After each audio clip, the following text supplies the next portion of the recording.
This is the future.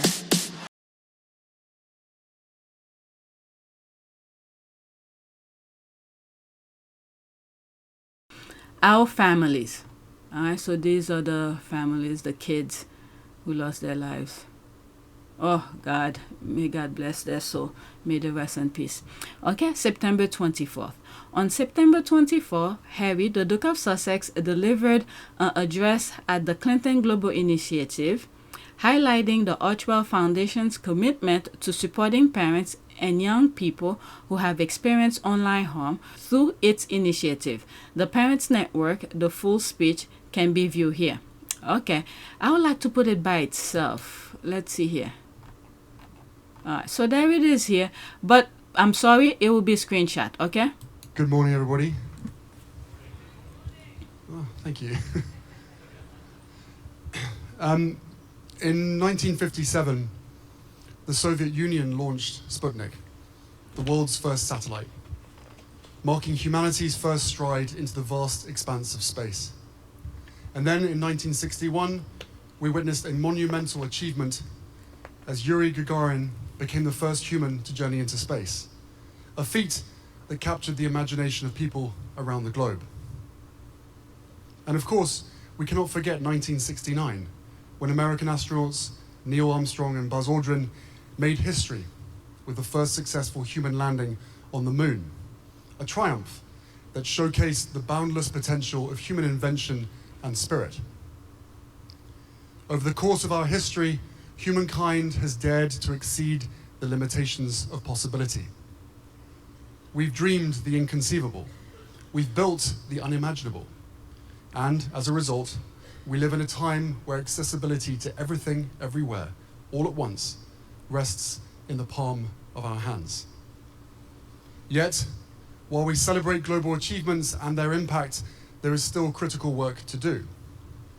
And so, I stand before you today to speak about the pervasive threat that our online world poses to us, especially our children, if we allow the status quo to remain. In an age where our lives are intertwined with technology, we cannot afford to only see the online world as a space for profitability, competition, and rapid growth. Instead, we must come together to ensure the digital space is one that fosters well-being, connection, and hope. Young people today are disproportionately affected by negative experiences online and mental health issues stemming from their digital interactions. They know it. The statistics prove it. They're navigating an environment that is often hostile and overwhelming. Reports of anxiety, depression, and social isolation linked to these platforms have surged in recent years, creating a crisis that cannot be ignored. These challenges are compounded by the relentless spread of unreliable and unfounded information, leaving many feeling isolated, confused, and scared. These are not distant problems. They're epidemics currently testing our resolve, and they cannot be ignored. My lock screen is a picture of my kids. What's yours? These children, and thousands more, meant the world to their families. The beautiful faces you see before you, their smiles, their dreams, all lost. All too soon, and all because of social media. It's why we launched the Parents Network, a global community that provides crucial support to parents whose children have suffered from the harmful effects of social media. And it is because of them that we at the Archewell Foundation are committed to this issue. Through trauma-informed practices, our network helps parents come together to forge strong bonds, offering healing support through community. This safe and free-to-access peer support not only offers invaluable resources and advice, it is guided by a licensed facilitator, ensuring that no one has to navigate this journey alone. Our platform provides opportunity for parents to turn their pain into purpose, ultimately changing the very system that stole their child. As the digital landscape has evolved, we've seen rising polarization, social unrest, and a disconnect that often manifests itself in violence and fear. Personal social connections have fallen secondary to alternative digital realities. These platforms are designed to create addiction. Young people are kept there by mindless, endless, numbing scrolling, being force-fed content that no child should ever be exposed to. It's not free will. I, like many of you, did not grow up with a phone. Young people today possess an incredible understanding of technology that older generations may struggle to grasp. They are digital natives, adept at navigating online spaces and spotting harmful trends. Their artistry and fresh perspectives allow them to envision solutions that we might overlook. They are also part of a collective who use their voice to speak up when something is wrong. Deep commitments to social justice and inclusivity drive them to advocate for a future that we can be proud of. So we must empower them. We must listen to their experiences, understand their perspectives, and provide them with the resources that they need to navigate and shape the digital world. Something that we keep at the core of our work. We must raise them to know that IQ without EQ will always fall short. We must provide them with spaces to innovate and advocate for solutions that prioritize safety, respect, and empathy. And while we embolden both youth and parents to be in the conversation, we must also hold those in power accountable. The first ever global ministerial meeting focused on ending violence to children will take place in Colombia this November. And it is where, for the first time, there can be global agreement on prioritizing child safety and protection online.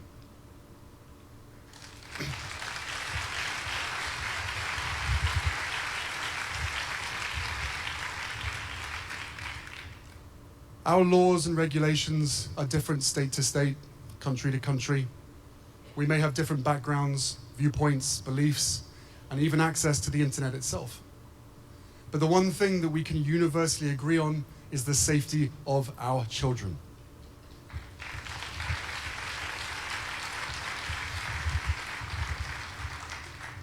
So why do the leaders of these insanely powerful social media companies still refuse to change? Why are we holding them to the lowest ethical standards?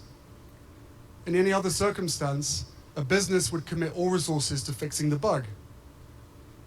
Instead of providing parents with more tips and tricks for navigating hostile environments, shareholders need to demand change.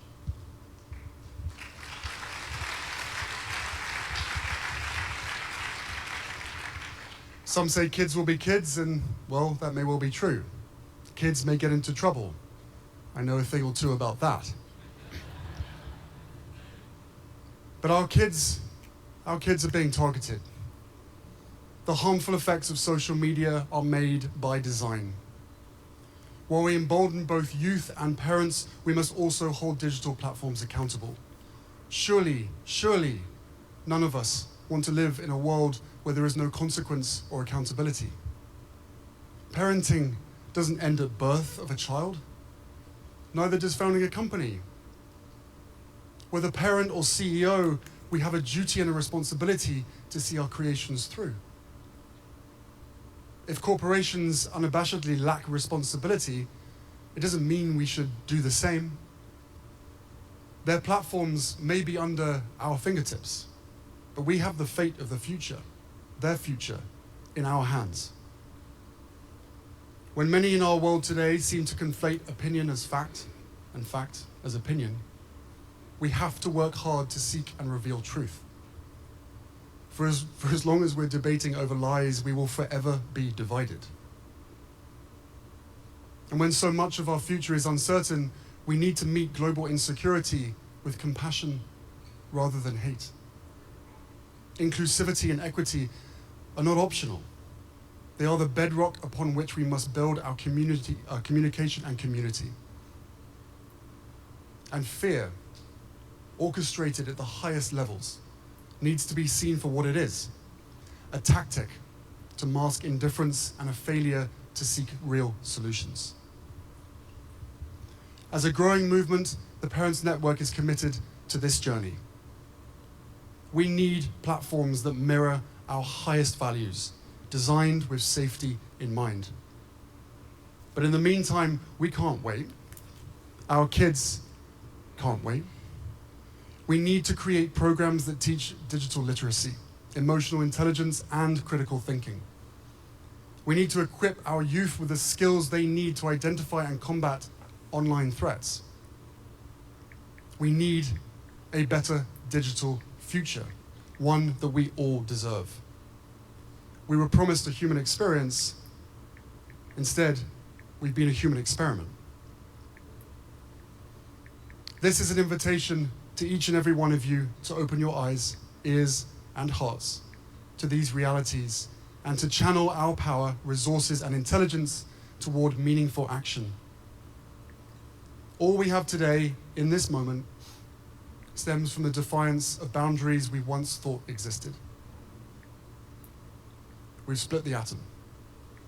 We've walked on the moon. We are more than equipped to tackle this. The future of our world and our youth depend on it. We all just need to want it enough. And I know that I do. Thank you.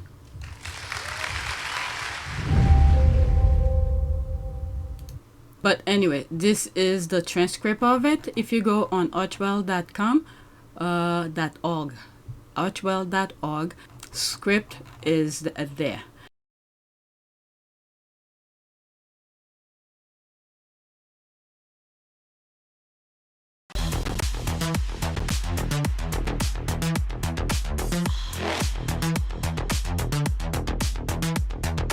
Evolution.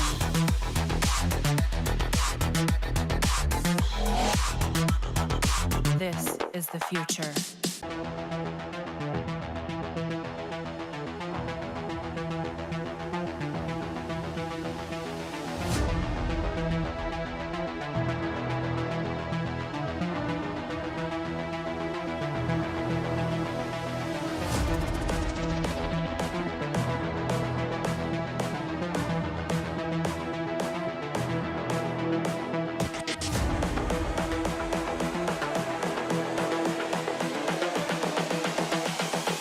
This is the future.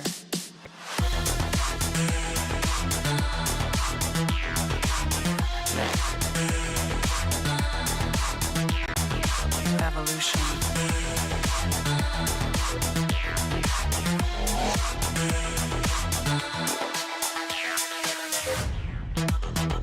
This is the future.